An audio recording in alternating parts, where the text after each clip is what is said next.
First video back in a while, and you just got gottomed. How does it feel?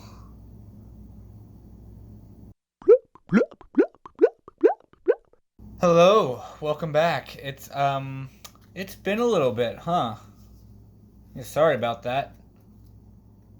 Anyways, welcome to today's deck tech. Who am I decking techs today on? It's been a while. Let's see if I can get this right. Meaty Schlap.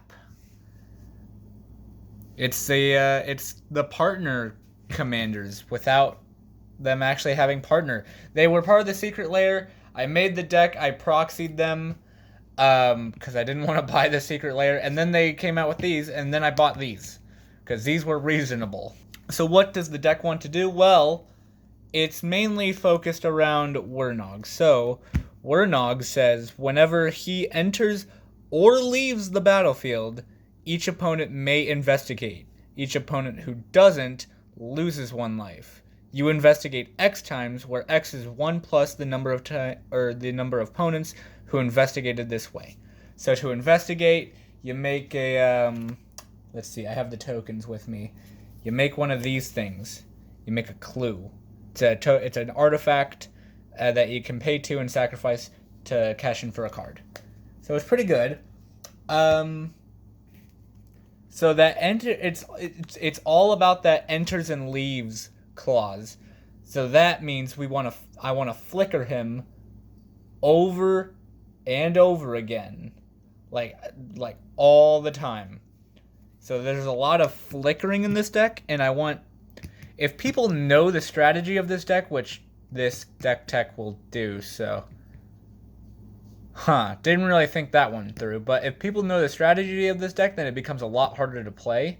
But I want people to be taking those clues because I want the most clues as possible. Because if everyone takes the clue in a 4-pod commander game, then that means I'm getting 4 clues in total. I'll always be getting 1, but I want to be getting the most amount of clues, and I'll show you why. Bjorna says tap, sacrifice an artifact. She does 1 damage to target creature. Goad that creature. This is in here for 2 reasons. 1, I like the colors, blue-red. It gives me a lot more flexibility when it comes to playing with artifacts. And her ability is a pseudo kind of protection. Like, if there's a really, really big threat on the board and I have some spare artifacts, I can tap her, goad the thing, and just make sure it does not come my way. Alright, so let's get right on to the deck tech. So you know how this goes. We gotta start with the boring part first, the lands. Command tower, because it is very necessary in this deck because it is a 4-color deck, so a very workhorse land. Path of Ancestry, again, I need that type of mana fixing, and so if it enters tapped, that's okay. Plus, I do have some humans in here, so it can scry me occasionally. Exotic Orchard, same reason I said earlier. Rupture Spire, again, I really like that any color mana, and this is what I had at the time, so it's not that great, but it's okay. Ash Barrens helps cycle through some of my deck and can just be kind of any land. Caves of Koilos, basically a plains and a swamp.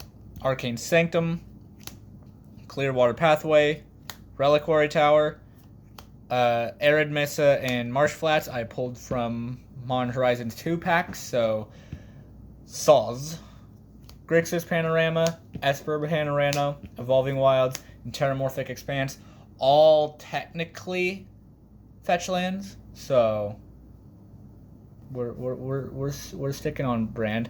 And then we have 5 swamps, 5 plains, 6 islands, and 6 mountains, one of them being a Great Furnace, because I do have some artifact like sacrifice synergies And I probably should have the other artifact lands artifact lands in this deck, but I don't for now. So I'm sorry. You all can crucify me on a different day. I have to work tomorrow. Next up, we'll go over the artifacts. There aren't too many in this deck. I mean, there's quite a bit, but there's not like as much as you'd probably think. I'll do the ramp first. Soul Ring, because it's a commander deck. Arcane Signet, because it's a commander deck. Plus, Workhorse, it's in 4 colors, so kind of have to. Orzhov Signet, Dimir Signet, Rakdos Signet, Boros Signet, Azorius Signet, and Izzet Signet. I'm pretty sure those are all of the signets that can be run in this deck. I'm pretty sure I have all of them. Thought Vessel, this deck can draw a lot of cards, so I like that no maximum hand size clause. Sword of Hearth and Home does double duty. It gets me a land, so it ramps, and it can flicker a creature, which I would like to flicker Wernog a lot of times. Blinkmoth Urn, again, I want to be having a whole bunch of clue tokens, and they are artifacts, so that'll give me a whole bunch of mana. Plus, I can kind of mask myself as a group hug deck with this if I'm giving everyone clues, like, hey, look, I'm giving you clues, and now I'm giving you mana. You can use that mana to sack the clues. Now you have card draw. Well, see, look how nice of a friend I am. I'm not really. This deck can be really sneaky, and it can kind of win out of nowhere. Ichor Wellspring, just a good artifact to have in an artifact deck that can care about like sacking artifacts, or even flickering this is just pretty good. Investigator's Journal is a clue itself, and is just a pretty good card draw source. Like, I have a feeling this is going to be a pretty good budget option for decks that need like colorless card draw, like mono white decks. Although they are getting better. I've seen some cards from Baldur's Gate. Pretty spicy. Trading Post, pretty good. Again, it can sack artifacts to draw cards. It can sacrifice creatures if I need to get an artifact back from my graveyard, which there are a couple artifacts in here that are like really crucial if I get them, like win condition crucial. And I'll show you in a bit. Tamio's Journal, kind of that. It just helped me find that win condition really quick. It's just basically a 5 mana like repeatable tutor in this deck. Just sacrifice clues and tutor for stuff. Conjurer's Closet, again, a constant end-step flicker for Wernog. That is 2 cases of him doing his effect, both when he leaves and when he comes back. And then, the spiciest artifact in this deck, Time Sieve. I'm pretty sure this is like my main win condition, right here. Just taking a whole bunch of extra turns and slowly killing everyone through that. Next up, we'll get the enchantments out of the way. Makeshift Munitions. Just pretty good, like, utility. Like, if I have a whole bunch of clues lying around and I don't need the card draw, I can just start sacking stuff to this to ping stuff down. Although I might want to replace it for something better later down the road. I don't know. It's my deck tech. Lay off my back, you actual spineless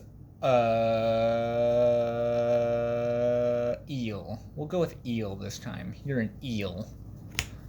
Impact Tremors. Every time I flicker Wernog, they're going to be taking a damage, so it might make them more reluctant to lose that 1 life. Because I want effects in here that really start to add up if they start taking the life. Like, I want them to be persuaded to take that clue. Because I get more clues. Gearport Aether Grid, again, this is more of a late game card where I have a whole bunch of clues. I can just start tapping them down to like ping stuff. I have almost won the game with this card, but I misused it. I tapped all of my clues at once, trying to do all the damage at once on the stack instead of doing them individually. Always remember to do this individually, because it's harder to interact with. Thorough Investigation. Again, I want to have a lot of clues, so if I attack, I can get more clues. And whenever I sacrifice a clue, venture into the dungeon. Now, yes, this means whenever I activate the ability of the clue to sacrifice it, I will go into the dungeon. But that also means if I sack it through other means, like if I sack it to Makeshift Munitions, I venture into the dungeon. And dungeons can just provide some extra value with my clues. Teleportation Circle, more flickering just at the beginning of the end step. Whirlwind of Thought. I have a lot of non-creature spells in this deck, so that just kind of helps me like cantrip basically. Smothering Tithe, a good, very good ramp card. Also goes really well with another card in this deck, which I will point out later. Search the Premises. I want clues, and if they attack me, I get clues. It's not the best, like, Pillow Fort card, but if they know what I'm doing, it'll deter them from attacking me a little bit. And finally, Mirror March. This is hilarious if I can then cast Wernog and then roll a whole bunch of times, because all of those copies will enter the battlefield and then immediately have to leave the battlefield because of him being legendary. So it's a very efficient card if it can go off. It's not so efficient, when it does nothing. And then I'll just go ahead and showcase the one Planeswalker I have. Amanatu. It's another flicker card, mainly for that -1, but it can draw me a card. I do not think I will ever use that ultimate. Next up, I will go over the sorceries. Faithless Looting. Some good card draw early game. Repossess. If I just have a whole bunch of clues lying around, but not a whole lot of mana, this is a good way to do it. Just sacrifice any number of artifact, creatures, and or lands. Draw a card for each permanent. Sacrifice this way. Sacrifice all of those clues and draw a whole bunch of cards. Path of Peril, a board wipe. Time Wipe, a board wipe that can get me more clues. And Blasphemous Act, a board wipe. And then Rise and Shine. This is kind of my other win condition in the deck. I just get a whole bunch of clues and then I turn them into 4/4s. I have one with the card, by the way. Next up, I'll go over the instants, and this is where a lot of the flickering comes into play.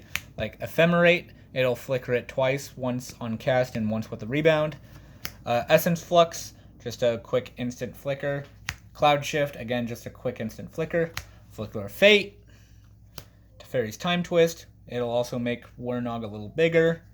Ghostly Flicker, Eerie Interlude, Semester's End, all do the same thing in flickering my commander.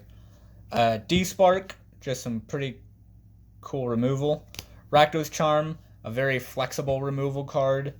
Counterspell and Negate to help kind of protect my board, or just be on-spot removal.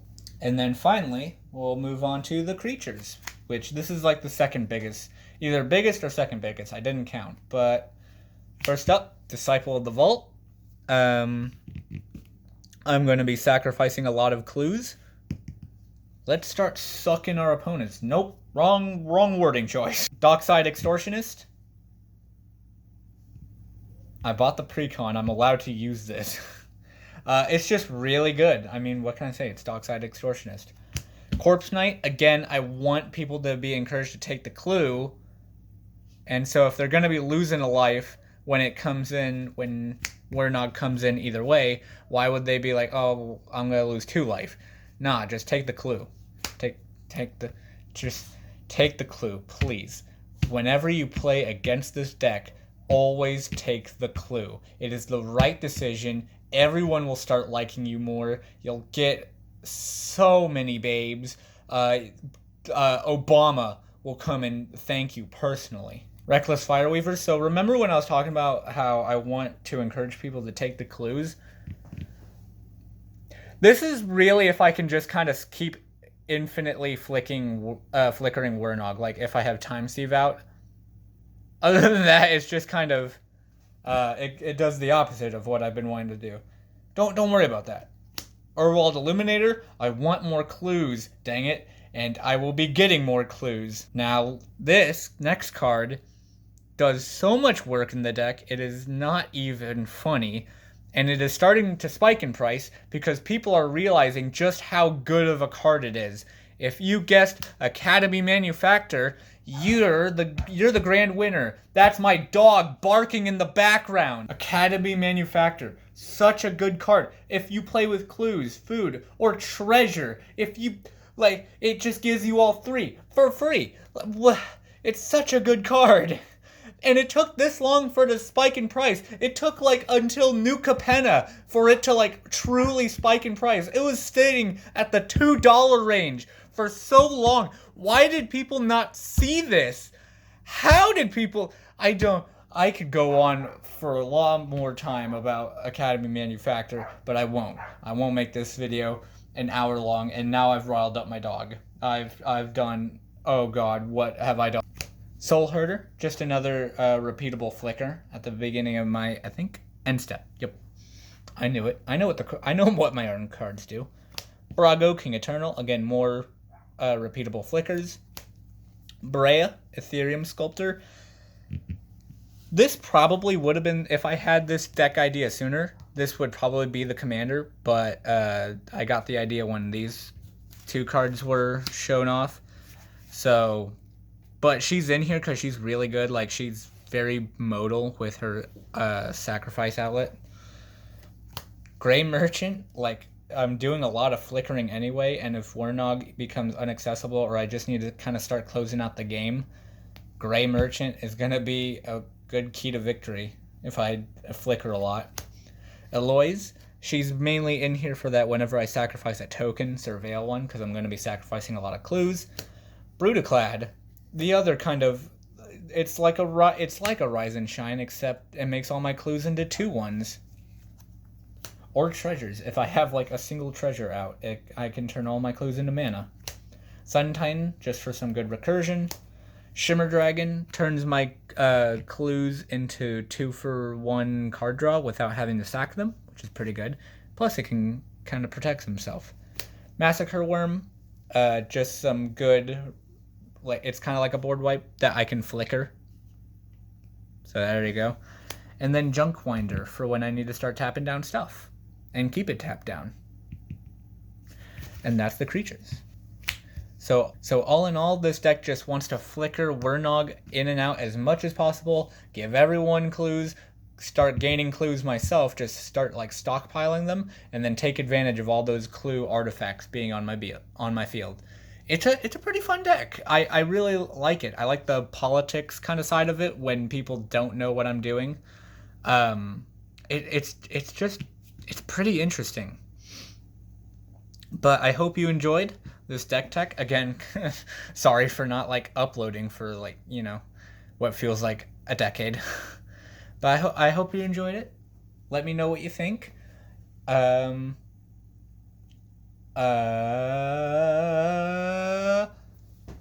Nay.